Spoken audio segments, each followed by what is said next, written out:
হবে সুন্নতের উপর। এই জন্য আমরা হলাম আহলে সুন্নাহ। হুজুর বলেন আলাইকুম বিসুন্নতি, জোরে বলুন সুবহানাল্লাহ। হুজুর বলেন না আলাইকুম বিহাদিসি, আলাইকুম বিসুন্নতি। এই জন্য আমরা সুন্নতের উপর চলি, জোরে বলুন সুবহানাল্লাহ। আল্লাহর প্রিয় বান্দা, সে নবী হোক, সাহাবী হোক, মুজতাহিদ হোক, মেহরবানি করে আওয়াজ বাচ্চারা, মুজতাহিদ হোক, আল্লাহর কোন প্রিয় মাহবুব বান্দা হোক, তাদের কাছে আল্লাহ রসুল পাওয়ার জন্য সফর করা, জিয়ারত করতে যাওয়া, এটা সুন্নতে আম্বিয়া। বড় করে বলবেন না সুবহানাল্লাহ। আমার এই কথা শুনলে আপনারা বলতে পারেন, ও মিয়া কইলেন কি আপনি? সুন্নতে আম্বিয়া বাড়ির ধারের কথা? সুন্নতে আম্বিয়া এটা নবীদের সুন্নত, এবং নবীদের সুন্নত যখন কোরআনে কারীম থেকে সাবিত হয়ে যাবে, তখন এর অবস্থান অনেক দৃঢ় শক্তিশালী হয়ে যাবে। কেন কথাটা বলছি? আল্লাহর প্রিয় বান্দাদের ভিতরে কোনো যদি বান্দা ভালো কাজ করেন, তাহলে তার সেই কাজটুকু শরীয়তের কোনো দলিল নয়। মনে রাখবেন, কথাটা বুঝছেন কিনা আমার? আল্লাহর ওলিরা স্বপ্ন যদি কোনো হুকুম করেন, সেটা শরীয়তের কখনো দলিল নয়। কিন্তু আল্লাহর প্রিয় নবীদের সমস্ত কর্ম, এটা হচ্ছে শরীয়তের দলিল। জোরে বলুন সুবহানাল্লাহ। এটা বুঝাবার জন্য আমি আপনাকে সূত্র বুঝাচ্ছি, যাতে আপনি এই সূত্র বুঝতে পারলে আপনার অঙ্কের মিলে যাবে। কথা কোন ঠিক কিনা? আমি আপনাদের সামনে বলছি, শুনুন। বুখারী শরীফ, হযরত ইমামে বুখারী রাদিয়াল্লাহু তাআলা আনহু, তিনি একটি বাব অধ্যায় কায়েম করেছেন। সেটা হলো হযরত খিজর আলাইহিস সালাম এবং মুসা আলাইহিস সালামের। বুখারী শরীফের মধ্যে হযরত উবাই ইবনে কাব রাদিয়াল্লাহু তাআলা আনহু এই হাদিসের রাবী, বর্ণনাকারী। হযরত উবাই ইবনে কাব রাদিয়াল্লাহু তাআলা আনহু তিনি বলতেছেন, আল্লাহর নবী বলছেন, হযরত মুসা আলা নবিয়িনা আলাইহিস সালাতু ওয়াস সালাম, তার উম্মতের ভিতরে একজন প্রশ্ন করে বসলেন, ওগো পয়গম্বর আলাইহিমুস সালাম, আপনি এত জ্ঞান গর্ব কথা বলেন, এই জিনিসটা এখানে না করে উনি একটু সাইডে করলে একদম আওয়াজ কথা আসে, কনসেন্ট্রেট নষ্ট হয়ে যায়। ওইটা না, ওই যে বানাইতেছে চানাচুর, বা আপনি বিক্রি করেন বাট আওয়াজ করেন না, আওয়াজ করেন না, পেছন দিকে চলে যাও প্লিজ, খেয়াল করুন। হযরত মুসা আলাইহিস সালাতু ওয়াস সালামকে প্রশ্ন করলেন, এই যে এত জ্ঞান গর্ব কথা আপনি বলেন তো, এই জমানায় আপনি সবচেয়ে বড় আলেম, না আপনার থেকে বড় কোনো আলিম আছে? জোরে বলেন না সুবহানাল্লাহ। হযরত মুসা আলা নবিয়িনা আলাইহিস সালাতু ওয়াস সালাম, তার উম্মত যখন এই প্রশ্নটুকু করে ফেললেন, হযরতে মুসা আলাইহিস সালাম তিনি উত্তর দিলেন, ও আমার সম্প্রদায়ের লোকেরা শোনো, এই জমানার ভিতরে আমি হলাম সর্বশ্রেষ্ঠ আলিম। জোরে কোন সুবহানাল্লাহ। কথা মিথ্যা না সত্য? কেন সত্য? এই জন্য পয়গম্বর আলাইহিমুস সালামদের ইলম হচ্ছে খোদা প্রদত্ত। যেমন আমার নবীর ব্যাপারে আল্লাহ তাআলা বলেন, ওয়া মা ইয়ানতিকু আনিল হাওয়া ইন হুয়া ইল্লা ওয়াহয়ু ইউহা। আল্লাহ তাআলা বলেন, ওয়া মা ইয়ানতিকু আনিল হাওয়া, নিশ্চয়ই আমার মাহবুব যা বলেন এগুলি সব হচ্ছে আমি খোদার ওয়াহিয়ে খোদা। জোরে বলুন সুবহানাল্লাহ। নিজের থেকে কোনো কথা বলেন না। ভাইরা আমার, হযরত মুসা আলাইহিস সালাতু ওয়াস সালাম এই কথাটুকু যখন বললেন, আল্লাহ রাব্বুল আলামিন মুসা আলাইহিস সালাতু ওয়াস সালামকে বললেন, ও পয়গম্বর মুসা আলাইহিস সালাম, শুনে রাখুন, আপনার কথা সত্য ঠিকই, কিন্তু আপনি আমার উপর ছেড়ে দিলে আরো বেশি সুন্দর হতো। মনে রাখবেন, এই জমানায় এমন কিছু বিষয়ের এলেম আমি আপনার থেকে গোপন রেখেছি। আমি এই ধরনের এলেম আমার আরেক বান্দাকে দান করে দিয়েছি। জোরে কন্যা সুবহানাল্লাহ। একজন নবীকে বলতেছেন। হযরত মুসা আলাইহিস সালাম রাগ হলেন না, বেজার হলেন না। আর আমাদের দেশের কিছু ভাইয়েরা রাগ হয়ে যায়, বেজার হয়ে যায়, অমুক আসে কেন, তমুক যায় কেন, অমুক বসে কেন, অমুকে কথা কয় কেন। এটা কখনো ইমানদার মানুষের কাজ হতে পারে না, বরঞ্চ ইমানদার মানুষের মনটা থাকবে একটা সাগরের মতো। জোরে কোন ঠিক কিনা?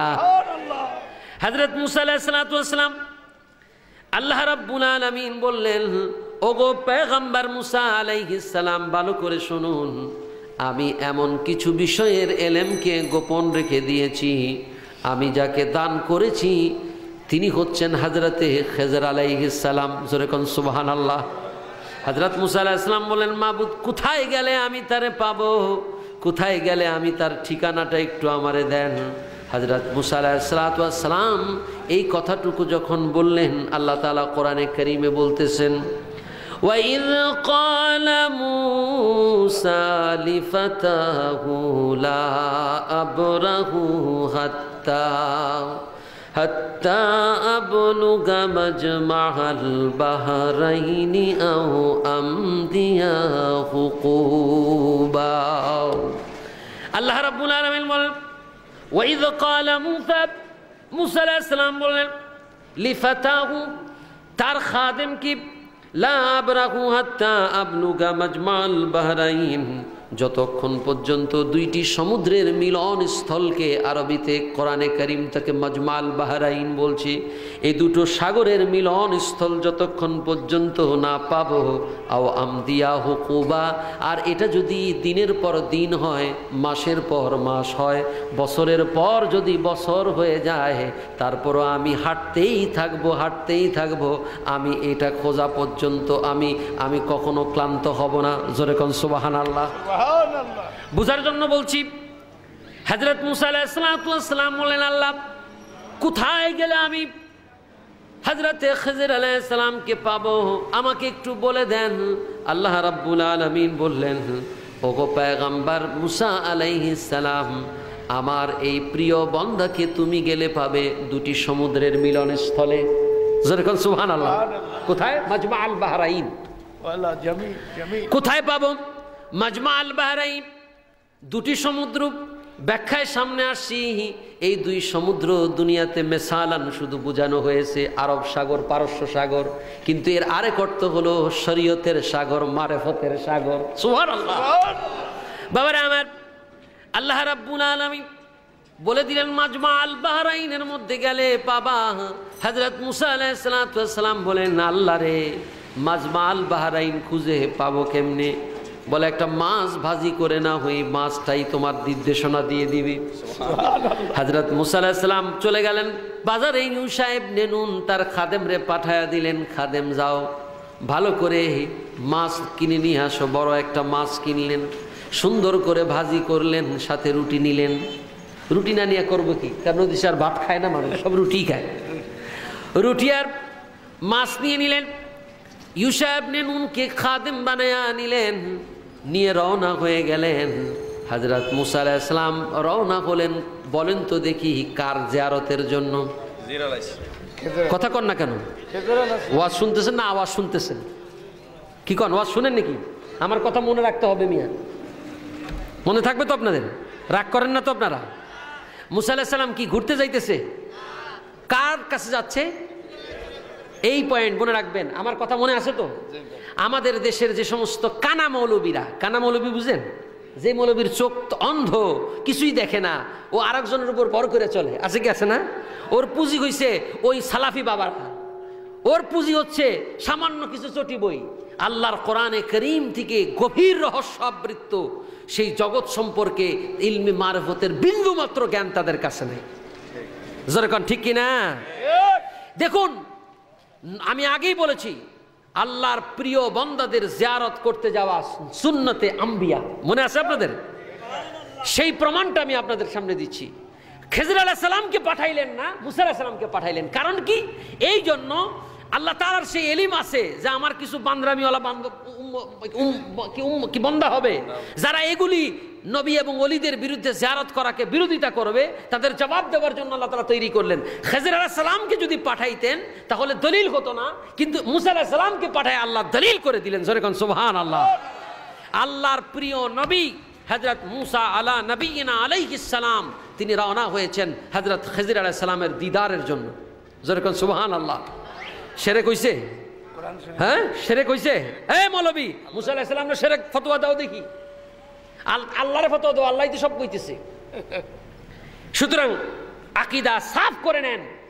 নবীদের এবং প্রিয় বান্দাদের জিয়ারত করতে যাওয়া সুন্নতে, কথা কয় না কেন? সুন্নতে নবীদের সুন্নত। যেরকম কার সুন্নত? এটা শিরক নয়, বিদআতও। ওরা আবার কথা ঘুরায় কয় জ্ঞান অর্জন করতে গেছে। আর যা করতে যা গেছে তো, তুমি তো বিদআত।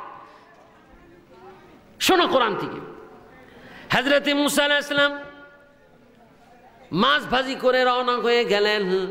হযরত মুসা আলাইহিস সালামের সাথে তার একজন খাদেম, তার নাম হলো হযরত ইউশা ইবনে নুন। হযরত ইউশা ইবনে নুন কিছুই তিনি তার জানেন না। সাগরের পার দিয়ে হাঁটতেছেন। এই সাগরের পার দিয়ে হাঁটতে হাঁটতে হযরত মুসা আলাইহিস সালাম ক্লান্ত হয়ে গেলেন, পরিশ্রান্ত হয়ে গেলেন। হযরত মুসা আলাইহিস সালাম এই অবস্থার ভিতরে একটু পাথরের উপরে আরাম করার জন্য, বিশ্রাম নেওয়ার জন্য, মাত্র তিনি আরাম করার জন্য শুয়েছেন। হযরত ইউশা ইবনে নুন তার পায়ের কাছে শুয়ে পড়লেন। মানুষ হাঁটলে দেখবেন ক্লান্ত পরিশ্রান্ত হয়ে যায়, ঠিক তেমনি তাই অবস্থা।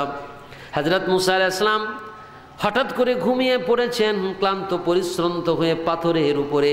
তাফসিরে মাযহারি খুলে দেখুন, তাফসিরে দুরর মনসুর ফি তাফাসিরিল মাসুর খুলে দেখুন, মুআতাবের কুতুবে তাফসির খুলে দেখুন। হযরত মুসা আলাইহিস সালাম ঘুমিয়ে পড়লেন। এই অবস্থার ভিতরে ইউশা ইবনে নুনকে আল্লাহ রাব্বুল আলামিন জাগ্রত করে দিলেন। সেটা কেমন? হযরত ইউশা ইবনে নুন দেখতেছেন সাগর পারে ঘুমিয়ে আছেন, পাড়ের মধ্যে ঢেউ এসে এসে পানিতে আঘাত দিচ্ছে। সেই আঘাতের ফোঁটা ফোঁটা পানি ওই মাছ যেটাকে ভাজি করে প্যাকেট করে রেখেছিলেন তার উপরে পড়তেছে। হঠাৎ করে ইউশা ইবনে নুন দেখেন মাছটা ব্যাগের ভিতরে যেরকম রাখলে জিন্দা মাছ লাফালাফি করে, লাফালাফি করতেছে।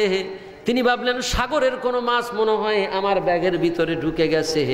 যেই মাত্র তিনি খুললেন দেখেন দৌড়ে মাছটা সাগরের ভিতরে ঢুকে গেছে। জোরে কন্যা সুবহানাল্লাহ। হযরত ইউশা ইবনে নুন দৌড়ে চলে গেলেন মুসা আলাইহিস সালামকে জাগ্রত করবেন।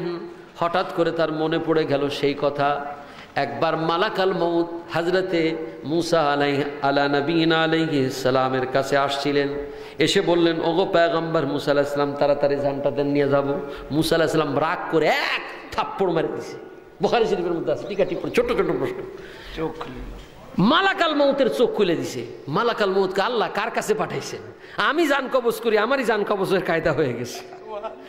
দৌড়ে গেছে মুসা আলাইহিস সালাম। এগুলি শারহিল বুখারীরা কত আলোচনা করেছেন, মজা পাবে। হযরত মুসা আলাইহিস সালাম এক থাপ, নবীদের থাপ। আরে আহাম্মকরা ওরা কয় নবী আমার আপনার মতো। আরে নবীদের হাতের এক থাপ পরে আজরাইলের চোখ খুলে গেছে। নবী কি আমার আপনার মতো হইতে পারে মিয়া?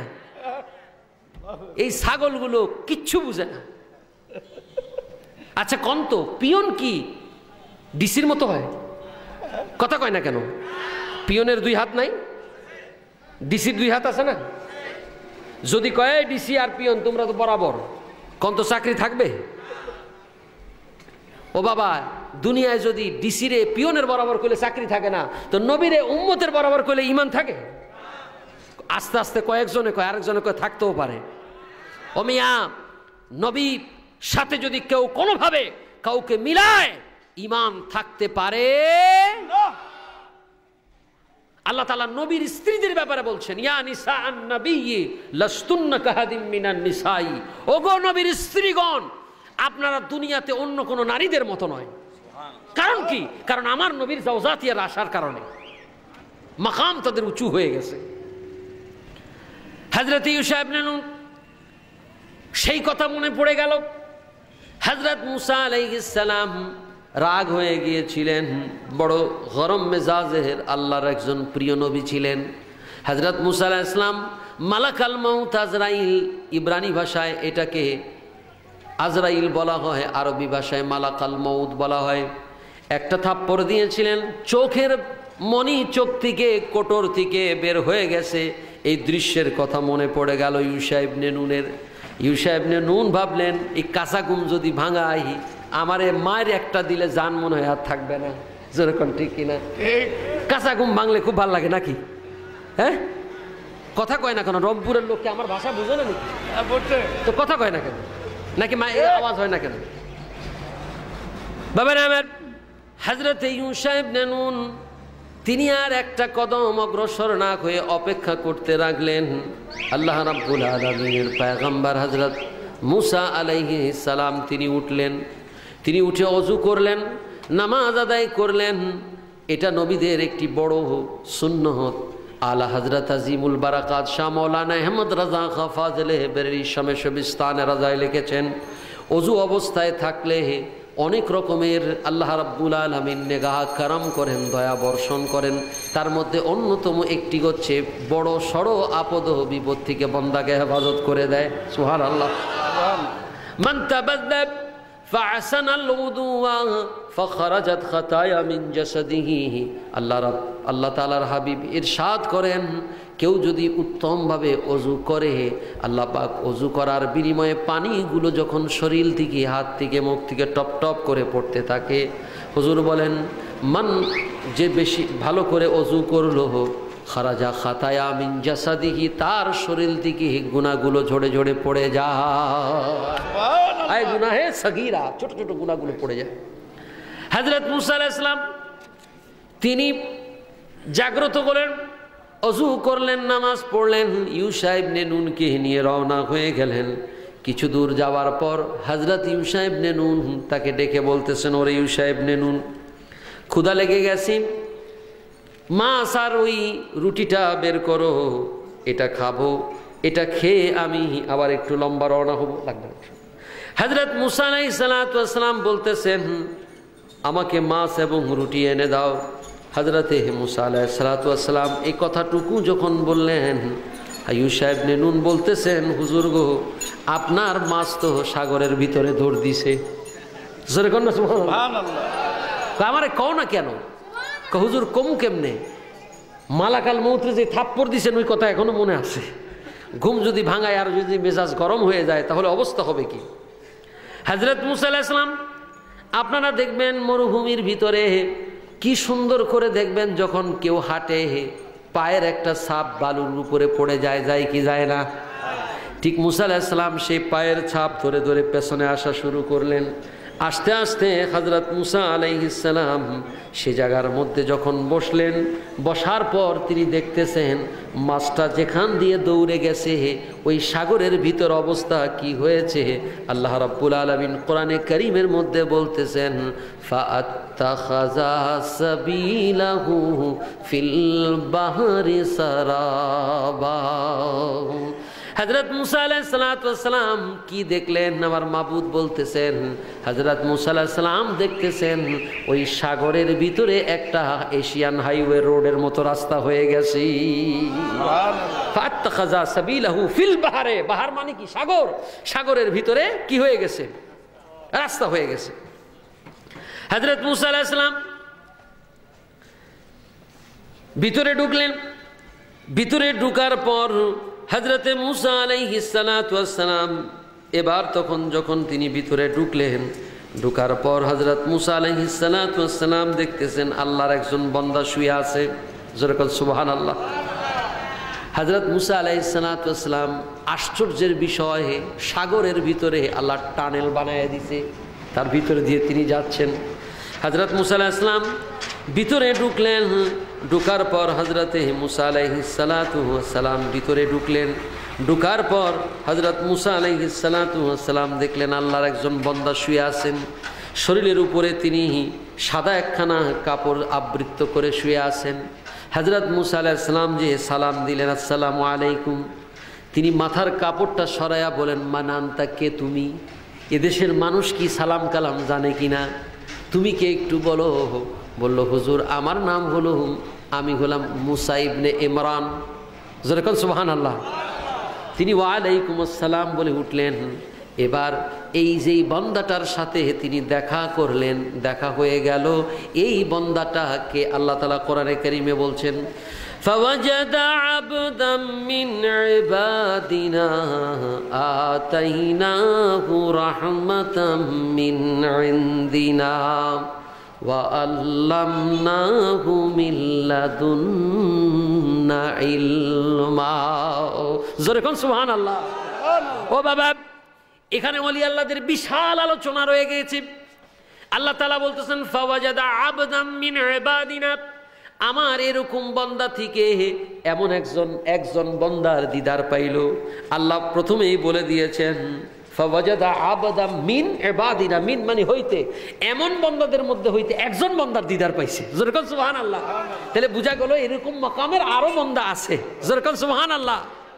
আল্লাহ বলেন এই বান্দাগুলোর অবস্থা কি? আতাইনাহু রাহমাতাম মিন ইনদিনা, আমি আল্লাহর পক্ষ থেকে তাদের উপরে রহমত বর্ষণ করি। ওয়া আল্লামনাহু মিন লাদুন্না ইলমা, আর আমি তাদেরকে ইলমে লদুনিতে ভরপুর করে দেই।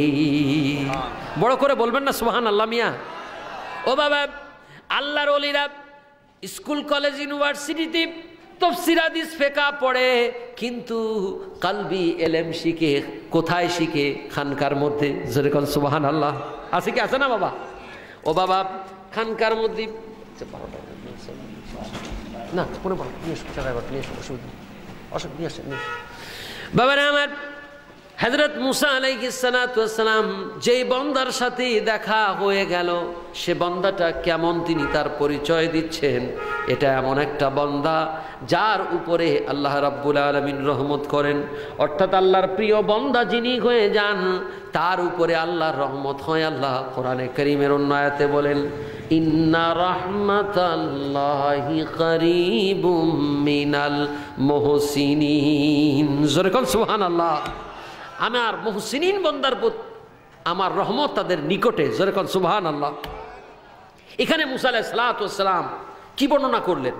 আল্লাহ তাআলার প্রিয় বান্দা হযরত খিজির আলাইহিস সালামের সাথে দেখা হয়ে গেল। সেই খিজির আলাইহিস সালাম তিনি যার সাথে দেখা করলেন তিনি হচ্ছেন হযরত খিজির আলাইহিস সালাম, আর মুসা আলাইহিস সালাম যার সাথে দেখা করলেন তার নাম হচ্ছে হযরত খিজির। আমার কথা বুঝছেন নাকি আপনারা? রেসপন্স করতে হবে, নাহলে আমার জন্য কষ্ট হবে আগানো।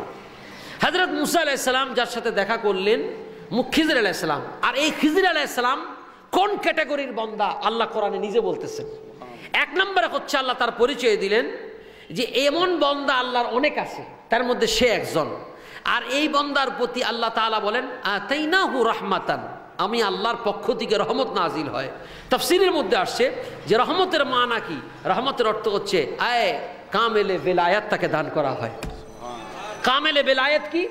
বিলায়াতের অর্থ হচ্ছে শাব্দিক ব্যাখ্যা মানে অভিভাবকত্ব দান করে। আল্লাহ বলেন আল্লাহ হচ্ছেন মুমিনের ওয়ালি, আল্লাহু ওয়ালিউল্লাযিনা আমানু ইখরুজুহুম মিনাজ যুলুমাতি ইলান নূর। আল্লাহ হচ্ছেন মুমিনের ওয়ালি। মুমিন মানে কি?